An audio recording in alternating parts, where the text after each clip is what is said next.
Today we have a pleasure of interviewing sleep medicine doctor, Dr. Srikant Kondepanini. And we've been working together for several years. And I'm going to give you a short bio about Dr. Kondepanini.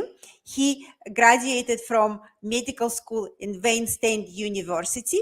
And after that, he did the residency in residency in internal medicine, and then fellowship in pulmonology, critical care, and sleep medicine. In addition to that, he also have certificate in hyperbaric medicine, and he's board certified in all specialties: internal medicine, pulmonology, critical care, and sleep. So we are very honored to have you on our channel.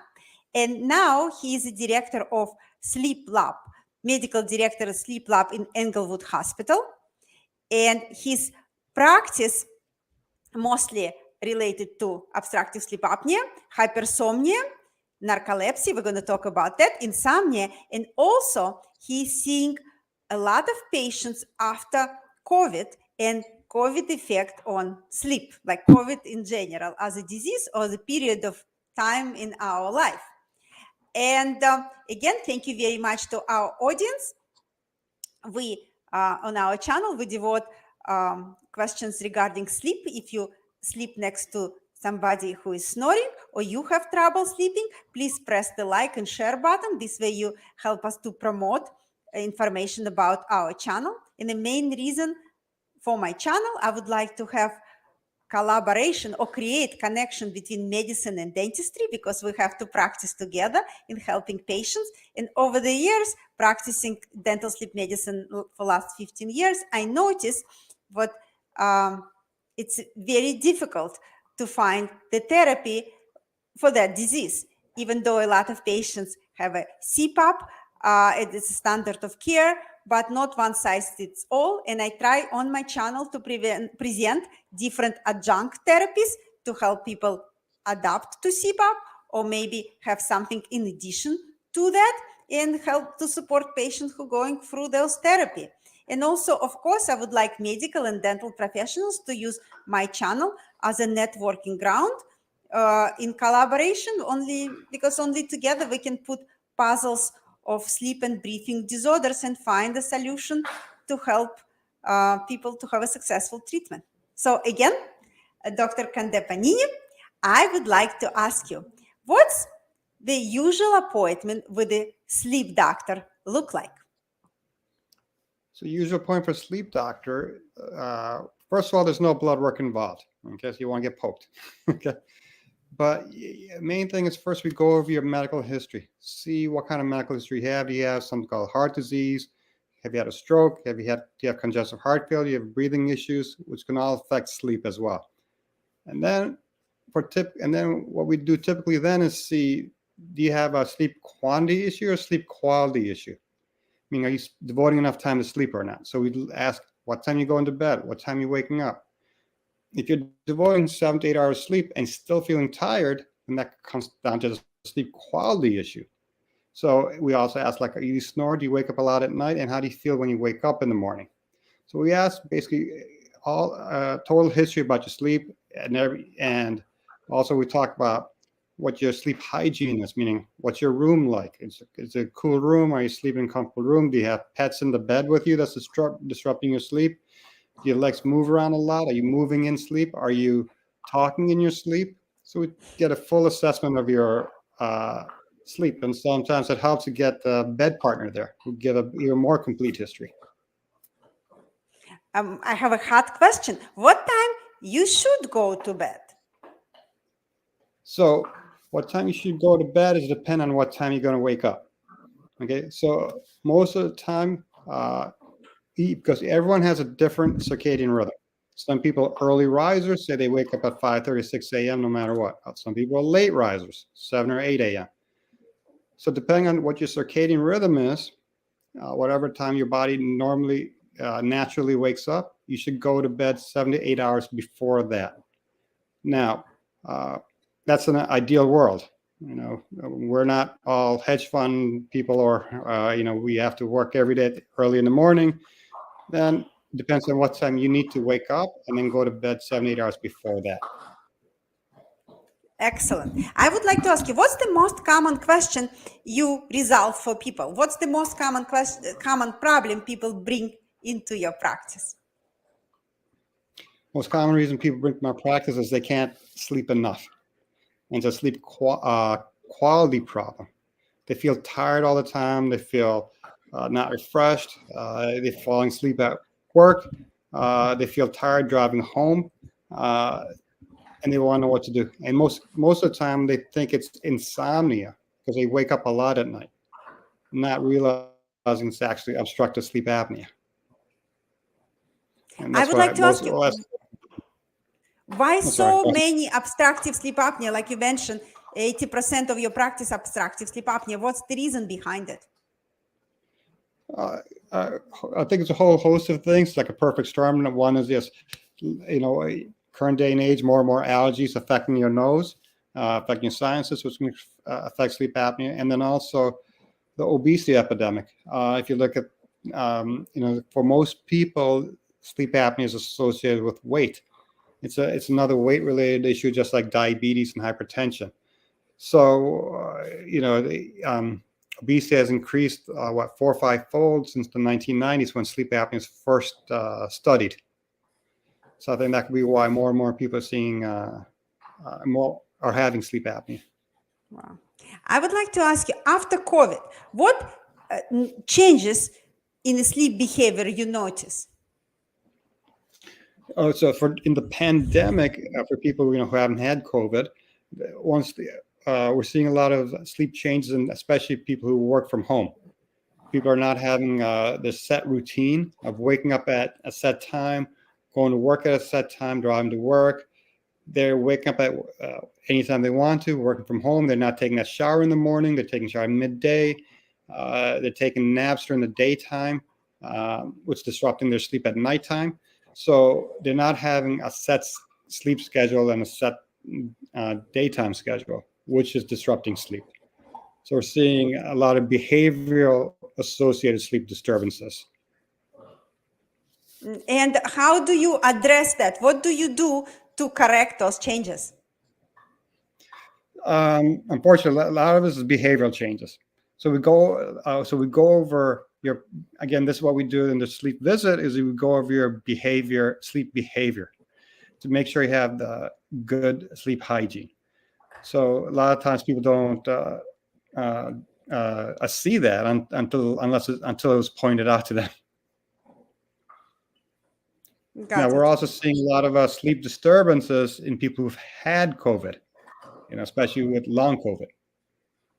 How is that? Can you do a little bit more details about that? Because, a lot of people ask. Yeah. So long COVID, obviously we're still learning about long COVID. And with long COVID and sleep, it's felt to be due to what's called neuroinflammation, okay? So you have a lot of what's called cytokine inflammation. Cytokines go into the brain, inflaming it, which is affecting some neurotransmitters, okay? So, and some of these neurotransmitters are actually involved in keeping you awake and causing some brain fog issues. So we're seeing people with long COVID having less deep sleep, called slow wave sleep, and less REM sleep. So hence they're not as rested. And it's not necessarily due to sleep apnea either. There's no data as of now. There's no data to suggest that you can have that you will more likely have sleep apnea if you had long COVID. But if you do have sleep apnea, it's not treated, and you get long COVID, it's going to add on to your worse sleep. So one thing is, if you do have long COVID, it's definitely get assessed for sleep apnea, because at least you can treat part of the brain fog and fatigue. That's very interesting. Mm-hmm. Yeah. There's some medications we're trying for brain fog and long COVID, but nothing that's proven yet. And it's kind of individualized per patient, but which may work for one patient, may not work for the other patient. Got it. Also, we've been working together for several years, but the question what puzzled me all the time during my last 15 years doing dental sleep medicine why a lot of sleep physicians not offer oral appliance for mild and moderate sleep apnea, even though it's a standard of care. What we do wrong as a dentist? I think you're not doing anything wrong as a dentist. I mean, one thing is we have to find the right dentist. I'm glad I found you. I think you reached out to me actually, which is great, and because I know a lot of dentists out there are not as in touch with sleep apnea treatment as you are. Okay, so I feel more comfortable with you. That's one. And number two, I think part of it is also I have inherent bias towards CPAP because that's what I was trained on, Now, is oral appliance as good as CPAP for mild and moderate? Yes, but so because my inherent bias, because I was trained on it, that's why I start with that first, but I usually refer out very soon. Now, some patients who don't want to try CPAP, I'm fine with that. I refer out sooner.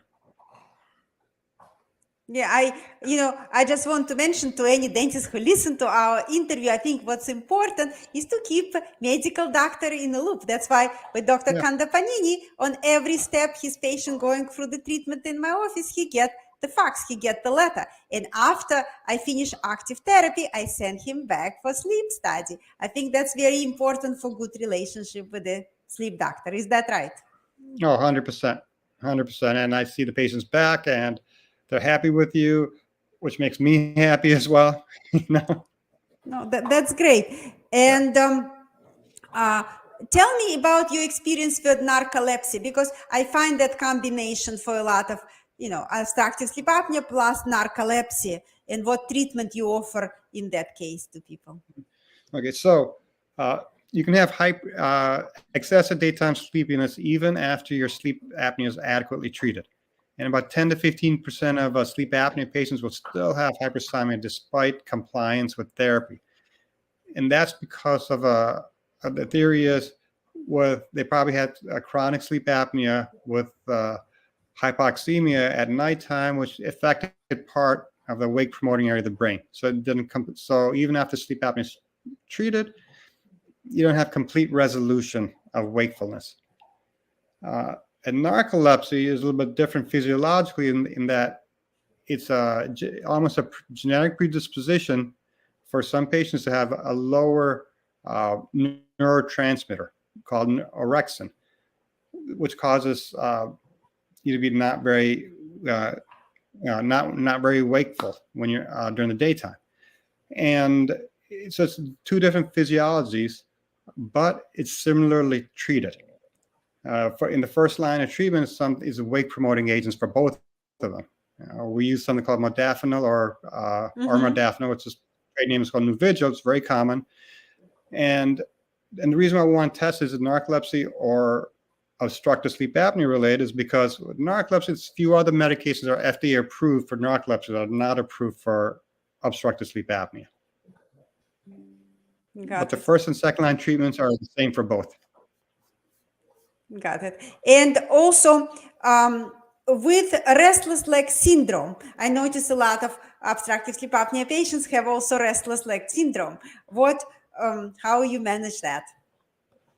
So restless leg syndrome is something that happens prior to going to sleep.